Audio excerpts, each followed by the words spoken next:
10,000 साल पहले बेबीलोन नाम के एक शहर में अरकद नाम का एक आदमी रहता था, जो अपने शहर का सबसे रिस्पेक्टेड और अमीर आदमी था, क्योंकि ये काफी बुद्धिमान था और इसने अपनी लाइफ में खुद ही अपनी सारी दौलत कमाई थी अपनी मेहनत और समझदारी से। तो जब इसका इकलौता बेटा बड़ा हुआ तो इसने डिसाइड किया कि ये अपनी सारी दौलत अपने बेटे को यूं ही देगा नहीं, क्योंकि अगर वो पैसा कमाने और उसे संभालने के लायक नहीं है तो वो इसे वेस्ट कर देगा। तो एक दिन अरकत अपने बेटे नोमासिर को बुलाता है और उसे कहता है कि मैंने अपनी लाइफ में काफी मेहनत की है, अपनी समझदारी से बहुत पैसे कमाए हैं, उसे ग्रो भी किए हैं और अपनी सारी ख्वाहिशें पूरी की है। लेकिन अब मेरी आखिरी तमन्ना ये है कि तुम मेरी इस पूरी दौलत को संभालो और इसे और ग्रो करो। लेकिन तुम्हें इस चीज को प्रूव करना होगा कि तुम इस दौलत को संभालने के काबिल हो। और इसीलिए मैं चाहता हूँ कि तुम इस शहर के बाहर जाओ और पूरी दुनिया को बताओ कि तुम्हारे अंदर क्या काबिलियत है। और तुम्हारी इस शुरुआत के लिए मैं तुम्हें दो चीजें देता हूँ जो मुझे अपनी अमीर बनने की जर्नी की शुरुआत में नहीं मिली थी, लेकिन तुम्हें मिल रही है। सबसे पहली चीज है ये सोने के सिक्कों का झोला, जिसे अगर तुम ध्यान से यूज करोगे तो ये तुम्हारी बहुत बड़ी दौलत का बीज होगा। और दूसरी चीज ये 5 लेटर्स है जिसमें मैंने अमीर बनने के 5 गोल्डन रूल्स लिखे। अगर तुम इन गोल्डन रूल्स को पढ़ के अच्छे से समझ लेते हो तो तुम अपनी पूरी जिंदगी काफी आराम वाली जियोगे और तुम्हें पैसों की कभी टेंशन लेने की जरूरत नहीं होगी।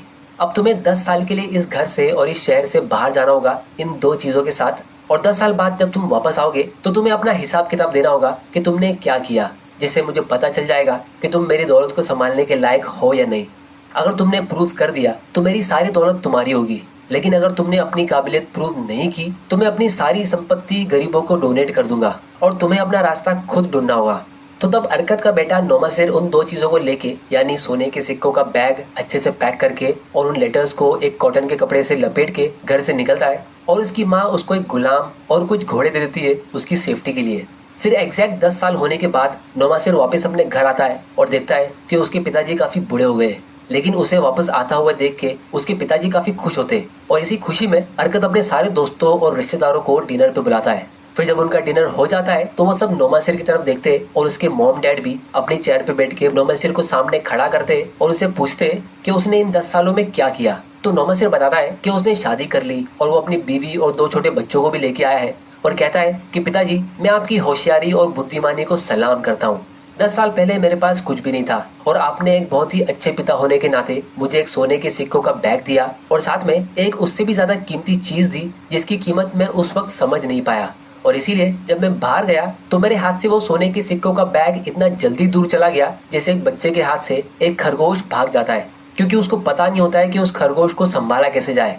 तो ये सुन के उसके पिताजी हंसने लगे। फिर नोमासिर कहता है कि सबसे पहले मैं निनेवे नाम के एक शहर में गया, क्योंकि वो शहर काफी तेजी से आबाद हो रहा था, तो मुझे लगा कि वहाँ पे पैसे कमाने की बहुत सारी अपॉर्चुनिटी होगी। तो जब मैं उस शहर में एंटर कर रहा था तो मुझे 2 लोग मिले जो काफी फ्रेंडली थे। तो उसमें से पहला वाला बोला कि इस शहर में एक आदमी रहता है जिसके पास एक घोड़ा है और वो हर हफ्ते एक घोड़े की रेस लगाता है और जो उस रेस में उसे हरा देता है तो वो उसके बदले उनको बहुत बड़ी कीमत देता है।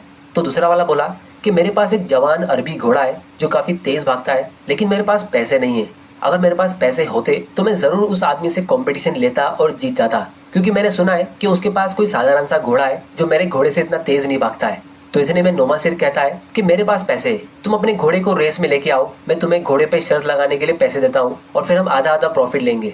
तो जब एक्चुअली में घोड़ों की रेस होती है तो नोमासिर का घोड़ा बहुत ही बुरी तरह हार जाता है और उसे बहुत सारे सोने के सिक्के देने पड़ते हैं। फिर कुछ दिनों बाद उसे पता चलता है कि वो 2 लोग उस हॉर्स रेस वाले के पार्टनर ही थे जो अपने प्रॉफिट शेयर कर रहे थे। मतलब वो लोग उसके पार्टनर बनने का दिखावा कर रहे थे, लेकिन एक्चुअली में वो दूसरे आदमी के पार्टनर थे।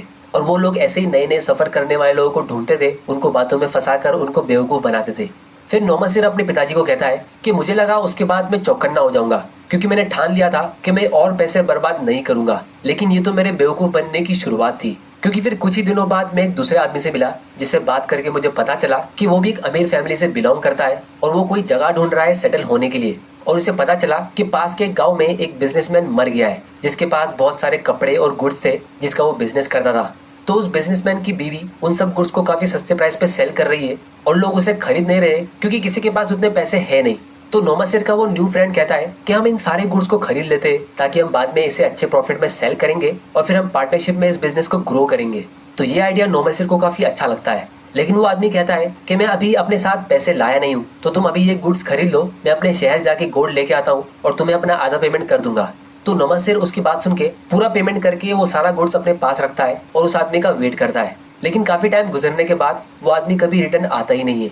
और क्योंकि उसे बिजनेस करने का कुछ अता पता होता नहीं है तो वो गुड्स काफी टाइम तक ऐसे ही गोदाम में पड़े हुए होते हैं और फिर अल्टीमेटली उसे वो सब माल और भी सस्ते प्राइस पे सेल करना पड़ता है जिससे उसका काफी ज्यादा लॉस होता है। और फिर इसके बाद वो ऐसी ही कुछ और गलती करता रहता है और फिर फाइनली नोमासिर के बुरे दिन चालू हो जाते हैं क्योंकि अब उसके पास कोई भी सोने के सिक्के बचते नहीं है। तो फिर वो एक नौकरी ढूंढने निकलता है लेकिन उसे काफी ढूंढने के बाद भी कोई अच्छी जॉब नहीं मिलती है क्योंकि उसके पास कोई स्किल या हुनर नहीं होता है। तो धीरे धीरे करके उसे अपने घोड़े बेचने पड़ते हैं, फिर उसे अपना वो गुलाम बेचना पड़ता है और फिर उसे अपने कपड़े बेचने पड़ते हैं ताकि उसको दिन का एक टाइम का खाना मिल सके। लेकिन फिर धीरे धीरे वो टाइम भी आ जाता है जब उसके पास कुछ भी नहीं होता है, मतलब एक टाइम का खाना भी नहीं।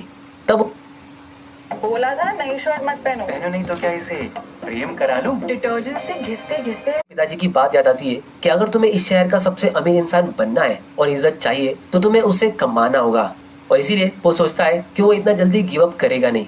और फिर फाइनली नोमासिर उन 5 लेटर्स को पहली बार ओपन करता है क्योंकि अब उसके पास उसके अलावा कुछ बचता ही नहीं है। तो जब वो उसे रीड करता है तो वो अपने आप से कहता है कि काश उसने वो लेटर्स पहले पढ़ लिए होते तो उसे ये दिन देखने नहीं पड़ते।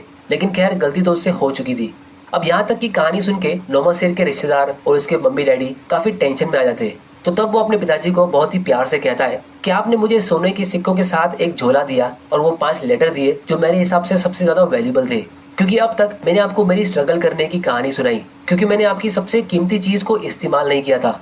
लेकिन उस दिन मैंने डिसाइड किया कि अब मैं इन 5 गोल्डन रूल्स को दिल से फॉलो करूंगा और अपनी इज्जत आपके लिए कमाऊंगा।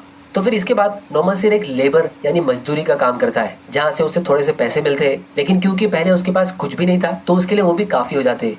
और इसके साथ वो वेल्थ क्रिएशन का पहला रूल भी फॉलो करता है जो होता है gold comes happily and in increasing quantity to any man who will put by not less than 1/10 of his earnings to create an estate for his future. इसका simple language में मतलब ये है कि अपनी इनकम का 10% उससे 1 भी परसेंट कम नहीं उसे अलग कर दो अपनी वेल्थ क्रिएशन और फ्यूचर के लिए। अगर आप ऐसा करते हो तो पैसा आपके पास हमेशा खुशी खुशी आता रहेगा। अब इसकी ज्यादा डिटेल्स हमने लास्ट वीडियो में डिस्कस की है जिसे आप यहाँ पे क्लिक करके देख सकते हो। तो दूसरा गोल्डन रूल है gold stage for the protection of its cautious owner who invested under the advice of man wise in its handling. अब इसका मतलब है कि पैसा उन्हीं लोगों के पास टिकता है जो फाइनेंशियली स्मार्ट लोगों की गाइडेंस से इन्वेस्टिंग शुरू करते हैं, क्योंकि जब आप इन्वेस्टिंग की दुनिया में न्यू होते हो तो आपको बहुत सारे इन्वेस्टिंग ऑप्शंस मिलेंगे और सब में अपना हाथ आजमा के पैसा लूज करना आप अफोर्ड नहीं कर सकते क्योंकि हमारे पास पैसा लिमिटेड होता है। जैसे अगर आप इन्वेस्टिंग की दुनिया में न्यू हो तो आप बिटकॉइन यानी crypto currencies, NFT, stock market, mutual fund, PPF, ULIP और ऐसी बहुत सारी जगह पे इन्वेस्टमेंट कर सकते हो। और अगर आप सिर्फ स्टॉक मार्केट की ही बात करो तो कुछ लोग यहाँ ट्रेडिंग करते हैं और कुछ लोग यहाँ पे लॉन्ग टर्म इन्वेस्टिंग करते हैं, तो यहाँ पे भी अलग अलग स्ट्रेटेजी होती है। तो मेजोरिटी लोगों के लिए स्टॉक मार्केट में लॉन्ग टर्म इन्वेस्टिंग एक बहुत ही बढ़िया ऑप्शन होता है, लेकिन फिर भी बहुत लोगों को यहाँ से अच्छा खासा लॉस हो जाता है। मुझे काफी सारे लोग ईमेल, मैसेज और कमेंट करके कहते हैं कि उन्होंने डे ट्रेडिंग करके लाखों रुपए लूज किए हैं, काश उनको कोई पहले इनके रिस्क के बारे में बता देता। और अगर आप गूगल भी करोगे तो आपको यही रिजल्ट मिलेगा कि स्टॉक मार्केट में एक 90-90-90 का कॉन्सेप्ट काफी फेमस है, जिसका मतलब है कि यहाँ पे डे ट्रेडिंग करके 90% न्यू ट्रेडर्स अपना 90% कैपिटल लूज कर देते हैं सिर्फ शुरू के 90 डेज में। तो ये वेल्थ क्रिएशन के सेकंड लॉ को फॉलो नहीं करने का नतीजा होता है। तो इसीलिए स्टॉक मार्केट में बिगिनर्स को मैं एक सिंपल एडवाइस यही देता हूँ कि आपको यहाँ पे ग्लेन मैक्सवेल की तरह खेलना नहीं है, बल्कि आपको एमएस धोनी की तरह खेलना है। मतलब शुरू में ऐसी कंपनीज ढूंढो जिसमें आपके कैपिटल लूज होने के चांसेस बहुत कम हो, मतलब जल्दी गेम से आपको आउट नहीं होना है, क्योंकि बाद में रन्स अपने आप स्कोर होते हैं कंपाउंडिंग के पावर से। और हमारी लाइफ एक टेस्ट मैच की तरह होती है, अगर आप इसे डे ट्रेडिंग यानी T20 की तरह खेलोगे तो जल्दी आउट होके पछताते रहोगे। तो अब हम वापस अरकत और नोमासिर की स्टोरी पे आते। तो जब नोमासिर मजदूरी करके थोड़ी बहुत सेविंग्स कर रहा था तो उसकी मुलाकात एक बहुत ही फाइनेंशियली स्मार्ट आदमी से होती है जिसका नाम किसी को पता नहीं होता है, लेकिन लोग उसे रॉकी के नाम से बुलाते, जो उसे बिजनेस के बारे में सिखाता था। तो बाकी लोगों में और रॉकी में फर्क ये था कि वो उसे डायरेक्टली कहीं पे इन्वेस्ट करने की टिप्स नहीं दे रहा था, बल्कि बिजनेस के टाइमलेस प्रिंसिपल सिखा रहा था। तो नोमासिर अपनी छोटी छोटी सेविंग्स को रॉकी की दी गई नॉलेज से बिजनेस में इन्वेस्ट करता और फिर धीरे धीरे वो देखता कि उसको थोड़ा बहुत प्रॉफिट मिल रहा है। उसके प्रॉफिट काफी छोटे थे, लेकिन उसका हौसला काफी बुलंद हो गया था। फिर तीसरा लॉ है gold labours carefully and heartily for its wise owner who finds for it profitable employment multiplying even as the flocks of the field. जिसका मतलब ये है कि पैसा अपने फाइनेंशियली स्मार्ट मालिक के लिए काफी मेहनत के साथ और दिल से काम करता है और करता रहता है, अगर वो मालिक उन पैसों को कोई अच्छी और प्रॉफिटेबल जगह पे उसे काम पे लगाए, जिसे उस पैसों के बच्चे पैदा होते हैं, मतलब पैसों से और पैसा बनता है, जिसे हम सिंपल भाषा में पावर ऑफ कंपाउंडिंग कहते हैं, जो शुरू में थोड़ा स्लो होता है, लेकिन उसके जरिए एक छोटे से अमाउंट से भी आप एक बहुत बड़ी वेल्थ क्रिएट कर सकते हो। जैसे एग्जांपल के लिए हम यहाँ पे टिकर टिप यूज करते हैं, जहाँ पे आप इंडिया के सारे स्टॉक्स को काफी आसानी से एनालाइज कर सकते हो। इसकी लिंक आपको नीचे डिस्क्रिप्शन में मिल जाएगी, आप वहां जाके इसे चेक कर सकते हो। और अगर आपको स्टॉक्स खरीदने के लिए एक इन्वेस्टमेंट अकाउंट ओपन करना है तो उसकी लिंक भी आपको नीचे डिस्क्रिप्शन में मिल जाएगी। तो 2003 में राकेश झुंझुनवाला ने टाइटन कंपनी में इन्वेस्ट किया था, जब इस कंपनी का शेयर प्राइस 3 रुपए के आसपास था। तो उस टाइम पे ये कंपनी काफी एक्सपांड हो रही थी और नए नए स्टोर्स ओपन कर रही थी, और अभी भी ये कंपनी काफी स्पीड में न्यू सिटीज में अपने स्टोर्स ओपन कर रही है, जो आप इनकी एनुअल रिपोर्ट और इन्वेस्टर प्रेजेंटेशंस में पढ़ सकते हो। और इनका मैनेजमेंट काफी फोकस के साथ ग्रोथ पे ध्यान दे रहा है, न्यू कैटेगरीज और प्रोडक्ट्स लॉन्च होते जा रहे हैं। तो इससे हुआ ये कि इनका मार्केट शेयर इंक्रीज हुआ, यानी इन्होंने ज्यादा कस्टमर्स को ऑनबोर्ड किया, जिससे इनका रेवेन्यू यानी सेल्स इंक्रीज हुआ और अल्टीमेटली इनका नेट प्रॉफिट बढ़िया तरीके से ग्रो हुआ। 8-9 साल पहले इनका प्रॉफिट 700 करोड़ के आसपास था, लेकिन अब इनका प्रॉफिट 2000 करोड़ के ऊपर है। तो राकेश झुंझुनवाला ने अपने पैसों के लिए एक प्रॉफिटेबल एम्प्लॉयमेंट ढूंढा, मतलब उन पैसों को काम पे लगाने के लिए एक अच्छी कंपनी ढूंढी जहां उनका वो पैसा हार्डवर्क कर सके। और इसीलिए इस कंपनी का शेयर प्राइस 3 रुपए से ग्रो हो गए आज अप्रोक्सीमेटली 2000 रुपए के आसपास पहुंच गया है, जिसकी वजह से राकेश झुंझुनवाला की वेल्थ 600 गुना बढ़ गई है। और अभी भी इस कंपनी का ग्रोथ स्कोर काफी अच्छा है, डिफॉल्ट प्रोबेबिलिटी भी कम है, मतलब कंपनी के डूबने के चांसेस कम है, और क्वालिटी चेक्स भी स्ट्रॉन्ग है। तो अगर ये स्टॉक अगले 3-4 साल में डबल होता है तो राकेश झुंझुनवाला के लिए ये स्टॉक 1000 गुना से भी ज्यादा ग्रो हो जाएगा। मतलब अगर आपने इसमें सिर्फ 1 लाख रुपए इन्वेस्ट किया होता तो 600 गुना के हिसाब से 1 लाख रुपए 6 करोड़ में ग्रो होता है, और फिर उसके 3-4 साल में 6 करोड़ और मतलब 12 करोड़ सिर्फ 1 लाख के कैपिटल से। और जिसने इसमें ज्यादा इन्वेस्ट किया होता तो उसको और बड़ा प्रॉफिट मिलता। तो ऐसी वेल्थ आपको जेन्युइन कंपनीज के जरिए ही ग्रो होकर मिलेगी, जो ईमानदारी से अच्छे प्रॉफिट कमाती रहती है, कस्टमर्स को ज्यादा वैल्यू देती रहती है और हमेशा ग्रोथ के बारे में सोचती रहती है। वरना अगर आप शॉर्टकट मारने के चक्कर में जाओगे तो उससे क्या होगा, इसे हम नेक्स्ट लॉ में समझते हैं। तो चौथा लॉ है, gold slips away from the man who invested in businesses or purposes with which he is not familiar with or which are not approved by those skilled in its keep. इस rule का मतलब ये है कि आपको ऐसी जगह investment करना चाहिए जिसकी आपको नॉलेज है, जिस पे आप अच्छा खासा भरोसा करते हो, या फिर जो नॉलेजेबल लोग होते हैं जो आपको कोई इन्वेस्टमेंट रेकमेंड करते हैं, तो आपको उनकी नॉलेज पे और उन पे ट्रस्ट होना चाहिए। अब दोस्तों, इस रूल को वॉरेन बफे अपने लेटर्स में काफी बार कहते हैं कि we never invest in businesses or places which we fully do not understand, जिसको Warren Buffett circle of competence भी कहते हैं। क्योंकि आपकी लाइफ टाइम में आपको ऐसे बहुत सारे इन्वेस्टमेंट ऑप्शंस मिलेंगे जहां बाकी लोग इन्वेस्ट कर रहे हैं और अमीर बन रहे हैं, लेकिन आपको उसके बारे में इतना पता नहीं होगा। तो ऐसे कुछ नया पिलाइए।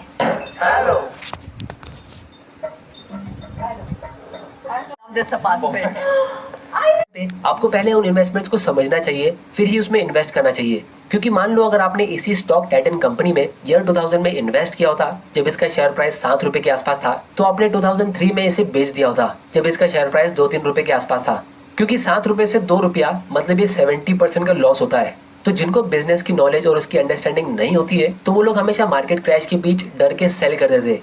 राकेश झुंझुनवाला ने इस स्टॉक में काफी पहले से इन्वेस्ट कर रखा था, ईयर 2000 से भी पहले से, लेकिन जब इसका शेयर प्राइस 2002 और 2003 में गिरा तो उन्होंने इसमें एकदम बड़ा अमाउंट इन्वेस्ट किया। उन्होंने अपनी ऑलमोस्ट पूरी लाइफ टाइम की सेविंग्स इसमें लगा दी, क्योंकि उनको इस कंपनी की इतनी नॉलेज और अंडरस्टैंडिंग थी।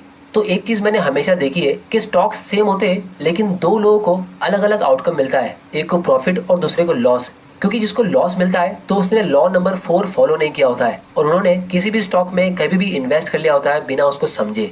और फिर फाइनल लॉ है, gold flees the man who would force it to impossible earnings और who follows the seductive advice of tricksters and scammers or who trusted to his own inexperience and romantic desires in investment। अब इस rule का मतलब ये है कि जो लोग अपनी इन्वेस्टमेंट से बहुत ही एक्स्ट्राऑर्डिनरी रिटर्न्स एक्सपेक्ट करते हैं, जैसे 21 दिन में पैसे डबल या 1000 रुपए इन्वेस्ट करके 1 लाख रुपए का प्रॉफिट कमाने का सोचते, तो वैसे लोगों के हाथ से जो पैसा उनके पास ऑलरेडी होता है ना, वो भी उड़ के भाग जाता है। और ऐसी एडवाइस आपको ज्यादातर फ्रॉड इन्फ्लुएंसर्स और स्कैमर्स देंगे, जो आपको पूरी तरह ग्रेड में डुबा के आपसे ऐसे काम कराएंगे। वो लोग आपको स्क्रीनशॉट्स भेजेंगे कि उन्होंने एक ही दिन में 5 लाख रुपए का प्रॉफिट कमाया फ्यूचर्स और ऑप्शंस के जरिए, और ये बहुत ही इजी है, आपको भी करना चाहिए, एक्सेट्रा एक्सेट्रा। लेकिन वॉरेन बफे और पर्सनली मैं भी डे ट्रेडिंग, फॉरेक्स ट्रेडिंग और फ्यूचर्स एंड ऑप्शंस को वेपन्स ऑफ फाइनेंशियल डिस्ट्रक्शन मानते हैं। मतलब बहुत ही आसानी से एकदम चुटकी बजाते ही आपकी लाइफ टाइम की सेविंग यहाँ खत्म हो सकती है। दोस्तों, मुझे काफी सारे ईमेल्स और मैसेजेस आते हैं जहां लोग अपनी रियल लाइफ स्टोरी बताते हैं कि कैसे उन्होंने स्टॉक मार्केट से ट्रेडिंग करके और दूसरे ऐप से जैसे फॉरेक्स, बाइनरी, क्रिप्टो या फ्यूचर्स एंड ऑप्शन से जल्दी पैसा कमाने के चक्कर में लाखों रुपए लूज किए। जैसे मुझे काफी रिसेंटली एक ईमेल आया जहाँ एक आदमी ने कहा कि उसकी 6 सिस्टर्स है और उसने टोटल 12 लाख रुपए सेव किए थे उनकी शादी के लिए, जो उसने सब ट्रेडिंग करके लूज कर दिया और उस पर बहुत बड़ा लोन का टेंशन भी है और उसे पता नहीं कि वो उसे कैसे हैंडल करेगा। तो ये जो मिस्टेक्स है लोग हजारों सालों से करते आ रहे हैं, जो नोमेसर ने भी की थी कि जितना पैसा आपके पास पहले होता है आप उसे लूज करके ही सबक सीखते हो। तो इसीलिए ऐसे वीडियोस में टाइम टू टाइम बनाते रहता हूँ ताकि आप इसे अपने फ्रेंड्स और फैमिली मेंबर के साथ शेयर करो, जो जल्दी अमीर बनने के चक्कर में अपनी छोटी सी गलती की वजह से इस फाइनेंशियल फ्रीडम की रेस में काफी पीछे हो जाते हैं।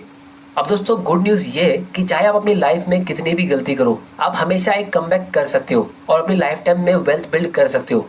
तो नोमेसर ने भी अपने 10 साल की जर्नी में बहुत सारी मिस्टेक्स की, जहां वो जल्दी पैसा कमाने के चक्कर में कभी हॉर्स रेस में सट्टेबाजी करता तो कभी खराब बिजनेस में इन्वेस्ट कर देता, जहां वो कुछ पैसे कमा तो नहीं पाया बल्कि उसने वहां पैसे लूज कर दिए। लेकिन उसने हार नहीं मानी और उसने मेहनत करके, भले ही मजदूरी करके, थोड़े पैसे सेव करके एक्चुअल इन्वेस्टिंग शुरू करी और इन 5 गोल्डन रूल्स को फॉलो करके अपनी बाकी की जिंदगी गुजारी। जिससे अल्टीमेटली हुआ ये कि वो अपने पिताजी से कहने लगा कि अगर तुम मुझे सच में अपनी पूरी दौलत दे देते लेकिन वो 5 गोल्डन रूल्स नहीं देते तो मैं आपकी सारी दौलत तो क्या, पूरी दुनिया की सारी दौलत भी काफी जल्दी बर्बाद कर देता।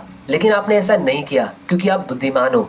फिर नोमेसर अपने गुलाम को इशारा करता है जो एक के बाद एक 6 बड़े बड़े बैग्स लेके सबके सामने रखता है। फिर नोमेसर उसमें से एक बैग उठाता है और उसे खोलता है जिसमें बहुत सारे सोने के सिक्के होते हैं और पब्लिकली सबके सामने उसके पिताजी को कहता है कि आपने मुझे एक सोने के सिक्के का झोला दिया था, लेकिन उसके बदले मैं आपको ये बड़ा वाला बैग रिटर्न दे रहा हूँ और इसके साथ में आपने मुझे 5 गोल्डन रूल्स दिए थे जिसका बदला मैं शायद अपनी पूरी जिंदगी भी चुका नहीं पाऊंगा, लेकिन फिर भी मैं आपके लिए 5 एक्स्ट्रा बैग्स लेके आया हूँ जो मैंने आपके रूल्स फॉलो करके अपनी मेहनत से कमाए हैं।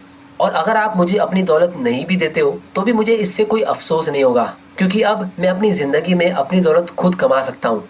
अगर मेरी दौलत किसी वजह से खत्म हो भी जाती है तो भी मुझे कोई टेंशन नहीं होगा, क्योंकि लोग मुझसे मेरे पैसे छीन सकते, मेरा घर मुझसे छीन सकते, लेकिन कोई मुझसे मेरी नॉलेज नहीं छीन सकता। और ये सुन के अरकत अपने बेटे पे काफी प्राउड फील करता है और वो कहता है कि आज तुमने ये प्रूफ कर दिया कि तुम मेरे ही बेटे हो और इस दौलत के असली हकदार। तो दोस्तों अगर आप भी अपनी लाइफ में किसी चीज को लेकर स्ट्रगल कर रहे हो तो आपको इतना डिमोटिवेट होने की जरूरत नहीं है। आप अपनी इंट्रिंसिक वैल्यू को बढ़ाने की कोशिश करो, मतलब ऐसे टाइमलेस लेसन्स और कॉन्सेप्ट्स को सीखो, जिससे होगा ये कि जिस चीज को आप दिल से चाहते हो तो वो खुद आपके पास चल के आएगी।